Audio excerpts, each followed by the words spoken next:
Hello beautiful people, welcome back or welcome to my channel. Today we're going to be doing the mid-year book tag,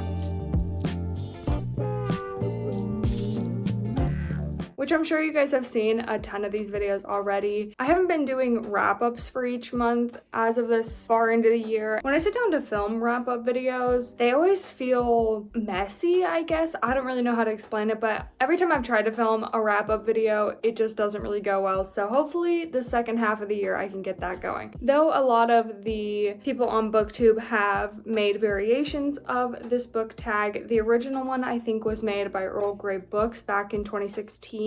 And I'm going to be taking quite a few questions from that original tag, as well as just kind of have some other random questions in here, just to kind of see how the year is going so far in my world of books. So our first question is the best book of 2024 so far. I have two different ones for this because I'm not exactly sure which one I would say is better, and that is the Cruel Prince trilogy. I would say the entire series as a whole is one of my favorite things I've read this year. First book isn't my favorite book in the series, but the series as a whole is one of my favorite things that I've read recently, so I'm just gonna add the entire thing as my favorite book in 2024. But also the Bridge Kingdom and Traitor Queen duology, those were some of my favorite books of this year as well. I have yet to read the other two books in the series, which are like spin-offs of other characters' lives, but I'm really excited to get into those in the second half of the year, hopefully. And the next question kind of goes hand in hand with that, which is the best sequel I've read so far this year. And that would, again, be Traitor Queen or Wicked King / Queen of Nothing. Those are just really good, like, duologies or series that I've read this year that I think will continue to be 5-star series for me, which now that we're coming into summer, I haven't been reading as much fantasy, so it's kind of interesting to see how much fantasy is in this book tag for me. I feel like I've gotten out of my sprint of reading fantasy books, but they're usually just so good, and I can't stay away from them for too long. New release you haven't read yet but want to. So there's a couple that I think can fit this one. Heartless Hunter is one that has been on my radar recently. I don't know exactly when it was released, but it has been getting pretty popular as of late, so I'm assuming it came out recently. I could be wrong, but I'll check that in editing, I suppose. The other one that I really want to read is Ali Hazelwood's Not in Love. I am actually really excited for this book. I've heard really good things, and I'm just an Ali Hazelwood stan. I love all her books. She's an auto-buy author for me, so I'm assuming this one's going to be just as good as a lot of her other novels. And another one that's been on my radar recently is Summer Romance by Annabelle Monaghan. I think it's Monaghan, not Monaghan, which is what I said in my book haul video. I said Monaghan, but I'm pretty sure it's Annabelle Monaghan. I apologize if I said their last name wrong, but this just looks so cute, and it looks like such, again, a summery romance. That is literally the name of it, and so I feel like this is going to be a perfect read for July or August if I can't get to it. But I'm really excited to start getting into Annabelle Monaghan's books because all the book girlies have been talking about her recently. Most anticipated releases for this year, one of them that's coming out in July, I believe, is I Was a Teenage Slasher. That has been on my radar for a couple of months. It looks really interesting. I've been really into like mystery and thrillers as of late. I'm starting to get more into Stephen King novels, so I feel like that one's gonna be really good. Another one is Sally Rooney's new book, Intermezzo. And then another one on my radar is A Dark and Drowning Tide, which I don't know too much about, but I do believe it's a YA, and it just looks like it's gonna be a really good like fall / winter read. There are other books that I'm looking forward to in the second half of this year, but I could go on forever about new releases, to be honest, because there has been so many new releases this year that it's hard to keep up with them. I mean, usually when I pick up an Ali Hazelwood book, I read it immediately, and I haven't even had time to read this yet. I'm hoping to read this within like the next week, but I'm just saying, the authors are really at it this year, and I'm absolutely loving it because that gives me more books to read and review for you guys. Biggest disappointment of the year. This one's gonna be hard because I haven't had too many big disappointments as of thus far because I haven't put a lot of books on a pedestal before reading them, and if I did, they ended up being really good. But I recently got an ARC through NetGalley for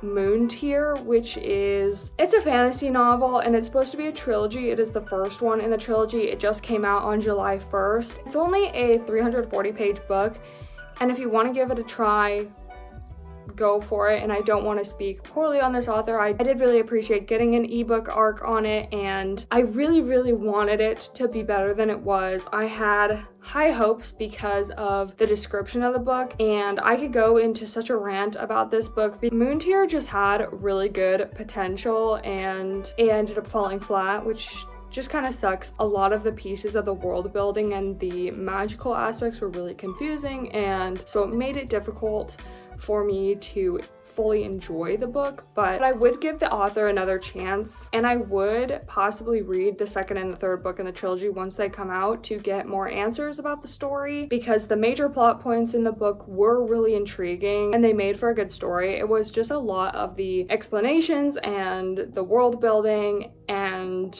the lack of dialogue that really just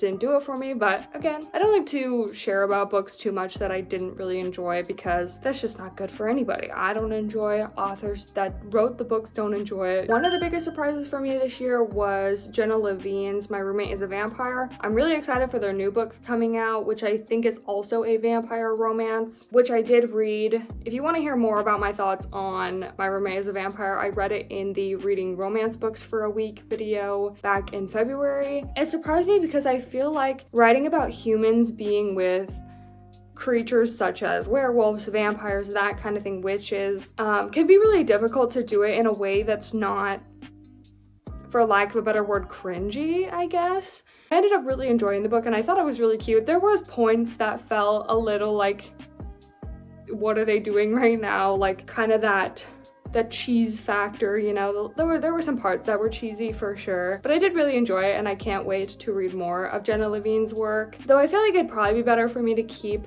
each of these like one book per.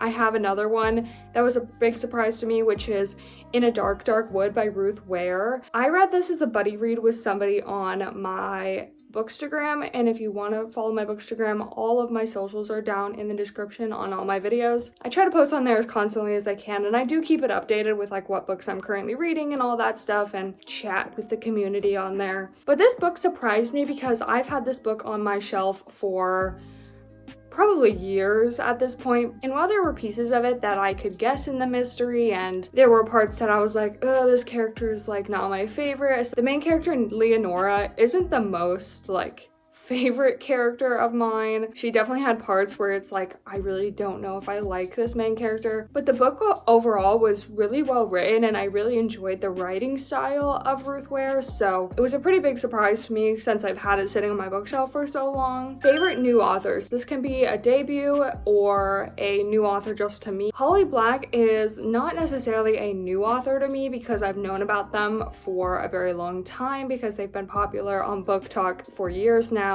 But I hadn't read a Holly Black book until this year, and so they are one of my new favorite authors. Same with Danielle L. Jensen, the author of The Bridge Kingdom. I was really surprised by their writing style because they were new to me, and I really enjoyed those books. I feel like it's just going to be a common theme for this video to see things about Holly Black and Danielle L. Jensen in this video, because they just kind of blew me out of the water earlier this year and really pleasantly surprised me. Newest fictional crush slash book boyfriends. Aaron from The Bridge Kingdom, of course. He's definitely got some morally gray things going on, and he's not like the nicest character ever, but I really enjoyed him and Laura's story. And then Luke Ryder from The Graham Effect was also one that surprised me. I thought that story was super cute, and I really enjoyed Ryder's personality and how he acted in his relationship in The Graham Effect. All of that also kind of goes into my next question, which is my newest favorite characters, which are Aaron and Laura from The Bridge Kingdom, and then Jude from Cruel Prince. The strong women in Bridge Kingdom and Cruel Prince really just did me in earlier this year. I was eating them up. I absolutely love their characters. So if you haven't read the Cruel Prince or the Bridge Kingdom series slash duologies, you just need to get on it. If you're into fantasy, those are peak for me right now. So I feel like you guys would enjoy them. A book that made me cry. I don't know if this book actually made me cry because I think I was reading it in public at the time, but that is Aristotle and Dante Discover the Secrets of the Universe. This book just was very wholesome. There was a lot of heartwarming parts, but there was also kind of heartbreaking parts. And I don't think I actually cried, but it was a book that did pull at my heartstrings for sure. I am a super sensitive person. Like, I can cry at like anything.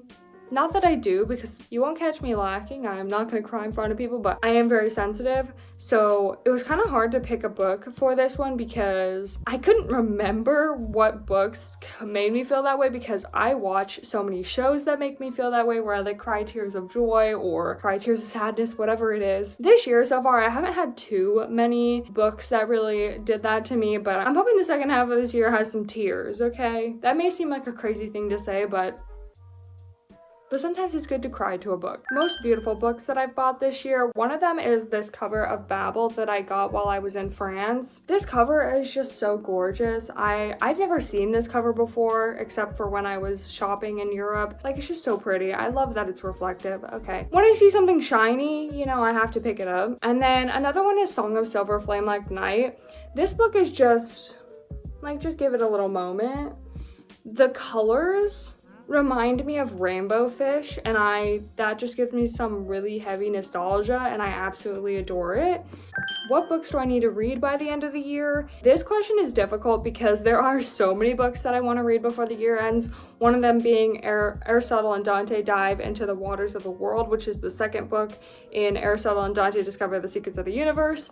And I am really excited to get into this one. Aristotle and Dante Discover the Secrets of the Universe really surprised me. I should have put that one in books that surprised me for this year. Not that I didn't think I would like the book, but it wasn't something I thought that I would rate as highly as I did. I think I rated it like a 4 or 4.5 star. And so I'm excited to see a continuation of the romance and just the heartbreaking / heartwarming story of Aristotle and Dante. The only thing is, when I'm reviewing these books, the titles are very long, so it's easy for me to like stutter over them and have to say it like a million times to get the title right, but I do want to read this one before the year ends. Another one that I want to read that's been super popular recently is One Dark Window. I've heard really good things about this book, so I feel like I need to read it as soon as possible. This isn't just one book that I need to read by the end of the year, but all the books in my 24 in 24 video. I've made a dent in that list of books, but there's still quite a few on it that I need to read before the year ends. I'm hoping that I'm about halfway done with it, but I definitely need to be hammering in on finishing those books.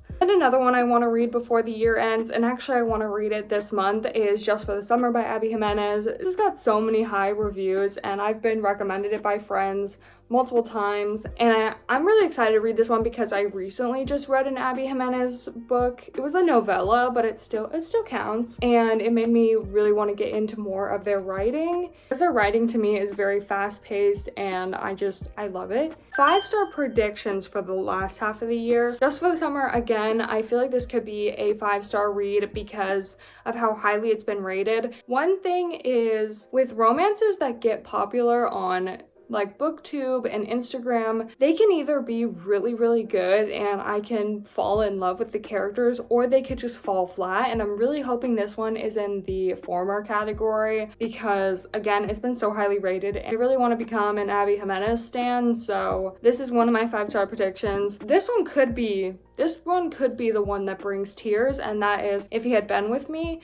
I also have If I Had Told Her, I think is the name of the second one, and I feel like both of those are probably gonna make me cry. I've heard that they can make you cry and be really heartbreaking, so I am kind of banking on that because, a little spoiler alert, I guess, I might be filming a video about books that make me cry. And the last question is, do I think that I'll reach my book goal for the year? I set my book goal at 50 books for the year, which is a lot less than a lot of other booktubers, but I try not to compare myself too much. But I'm already I think I'm at 38 books so far for the year, and I'm almost done with my 39th book for the year. So I'm about like 11 books till I hit the goal for the year, and it's only July, so I'm really hoping I could get to like 75 books. I don't think I'll hit it to 100, but that would be an amazing goal because though I try not to compare myself too much to other book girlies, it's hard not to sometimes. I do think that I will hit my 50 book goal by the end of the year. And that's gonna end us off for today's video. If you guys enjoyed it, do all those YouTube things, you know, like, comment, subscribe if you want to see more like this, and I will see you guys in the next one.